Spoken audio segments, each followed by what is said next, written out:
Biex jattakka lill-uffiċċju tal-Prim Ministru, is-Sibt Simon Busuttil għamel konferenza tal-aħbarijiet. Iżda la darba ħarġu l-fatti li gidbuh għażel li jikkummenta b'intervista fuq ir-radju tal-Partit Nazzjonalista. Skontu, ir-recording li ħareġ il-ħadd filgħodu jikkonferma dak li sostna l-Partit Nazzjonalista permezz ta' xandir ta' biċċiet magħżula ta' recordings.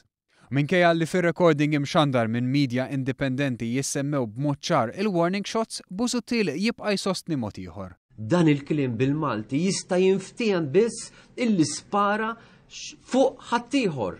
Għal-iktar minn darba Busuttil reġa' ddeskriva l-inkjesta minn 3 imħalfin indipendenti bħala inutli u cover-up.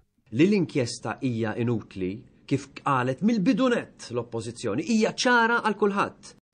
Kienet ħarxa wkoll il-kritika lejn ix-xandir nazzjonali li bħal midja oħra issibt ir-rapport tal-konferenza bl-allegazzjonijiet ta' Busuttil. Għalih dan ma kienx biżżejjed.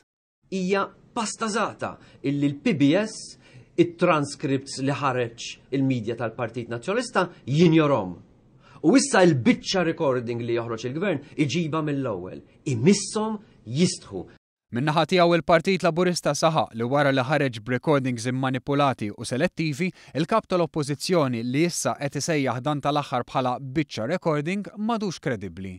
Joħroġ ċar li mit-transcripts li ppubblika huwa stess Busuttil kellu fideh l-informazzjoni kollha, imma għażel li jneħħi biċċiet li ma jaqblux lilu.